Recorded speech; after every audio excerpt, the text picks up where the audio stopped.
Pistons fans, let's talk.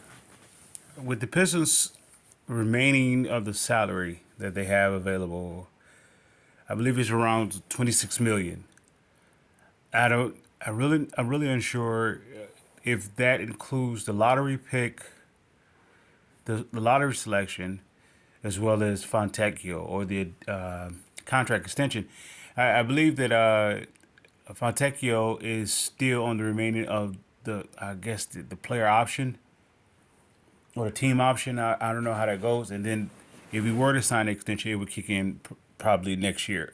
Next year. With that said, if they don't have to make an immediate signing and then it will go up against the cap for Fontecchio, with the remaining 26, I was really looking for like a 7 footer. For if they play for a superior team, superior team, larger teams.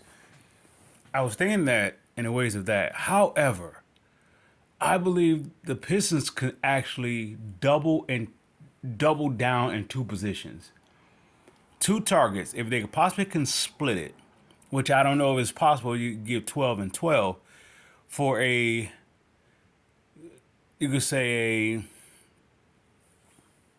I don't know. I don't know how you can do it. I would say, of course, you have to do some trading, if you will. Maybe possibly.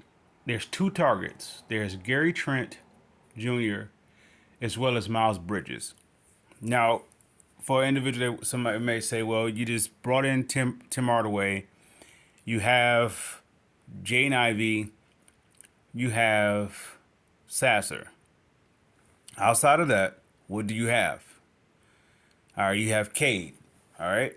Now, the theme is to get Cade all the help he can get. Now, how does that help? How does that help actually supposed to look, or how many ways can it help? Flourish to be.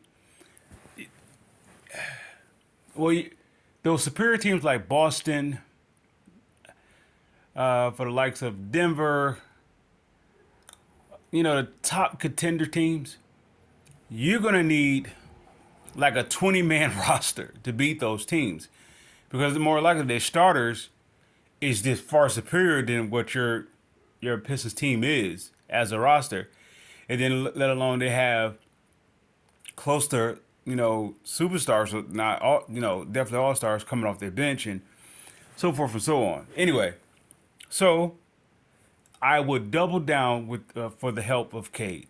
If Cade is this guy that you gave him the max, and if he's worth all that, I mean, in other words, you're going to make him a high investment, and that means you're going to protect your investment. So give me Gary Trent to play along Cade. Now, what does that do with Tim Hardaway? Tim Hardaway, I have him for 2 years, right? Or the remaining of this year. I don't know. I don't know what he has left on his contract. That doesn't put it. It allows Ivy to grow properly. It doesn't mean that he's like demoted. It means it allows him to grow properly. Look at, all right, when we're talking about the Pistons going from a 14-win team to a 41-win team, now you're talking about just your depth kicking in, but not just ordinary depth. Look at the last past couple of years. What was the Pistons' depth? Never mind the starters. The Pistons' depth was such as a bunch of young players, right? Or you talking about they were young players. They were old players mixed with the young players. Let's change that, rephrase that to make it old players. Okay, you had your Harris coming off your bench. You have Monty. I'm drawing a blank. Monte coming off your bench. You had the likes of they traded him to New York. Alex Burke, Bojan, and they had that tier. James Wiseman, Marvin Bagley. You had that as your bench players. Now, could you imagine a bench such as possibly Tim Hardaway.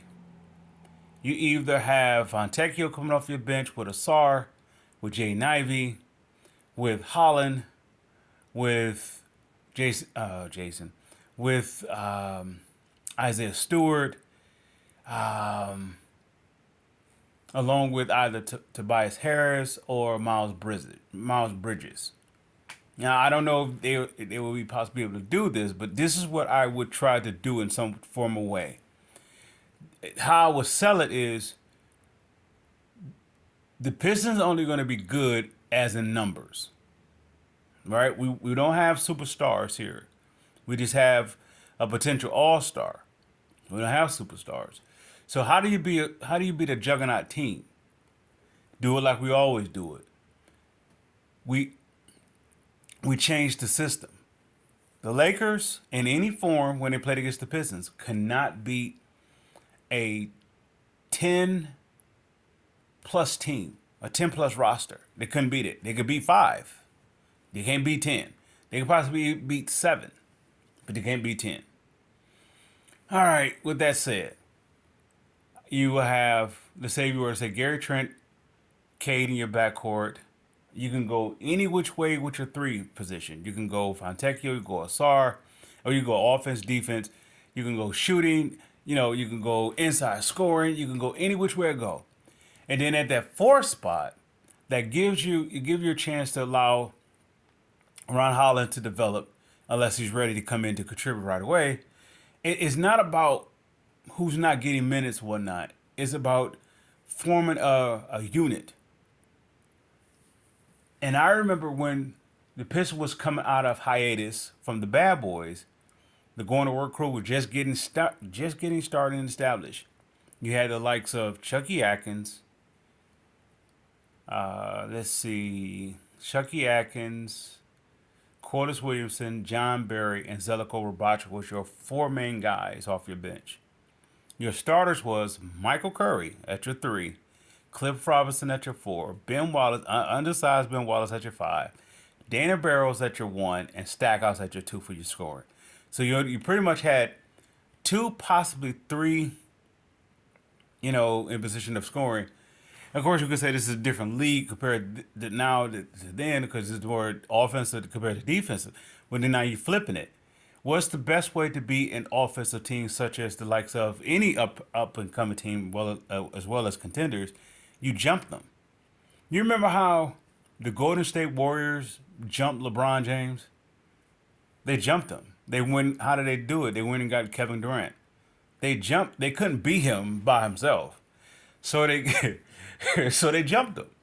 This is how you beat the rest of the pack that's standing in your way of being, a 41 plus win team in the East, right?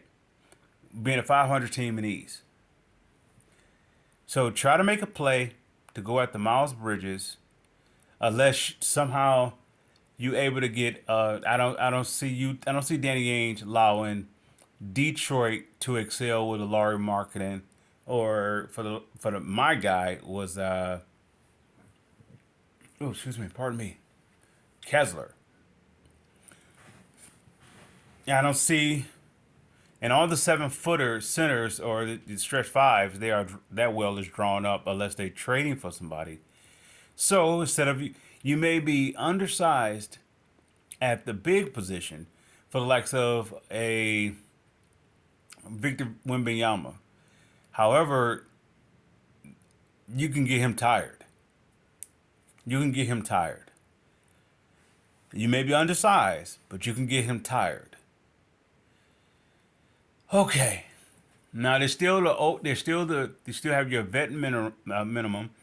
You can go sign a 7-footer that way. Let's say I don't want to say a Plumlee if he's available. Someone of that tier.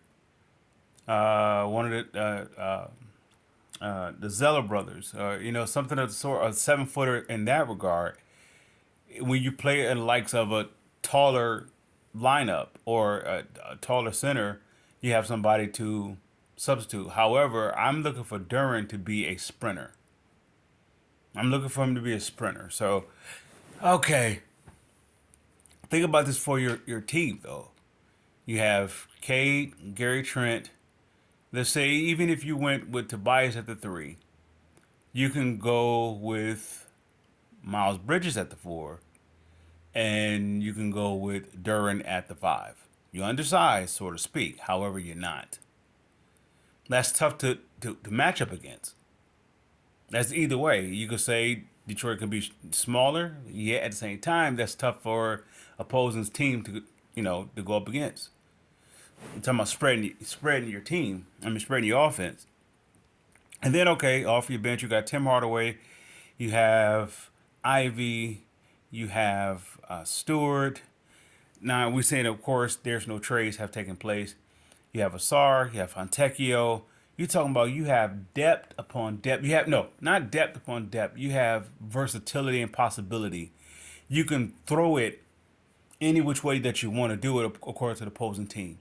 You don't beat the opposing team you match them for what they do. You beat them how you play, or you beat them at your strengths. And so if I'm the Pistons, I will try to get a 2-for-1 deal with the remaining 26. I will try to get two, unless there's something becomes available for a big that can stretch it for maybe for the remaining of the 26. But other than that, that's what I would do. Gary Trent and Miles Bridges. Now for both of those, Gary Trent, I could see him probably taking it, unless they holding up for a bigger contract. And Miles Bridges, you're basically doing it for like a 1 or 2 year rental. You guess you could say 2 year with the player or team option. We could say 3 years with a team option, 2 years for a player option. Okay, and they can get out any which way it go. And I don't know how you can do it. It can be done, because I'm looking at what Philadelphia is doing. It can be done. That's what I would do. Pistons fans, I salute.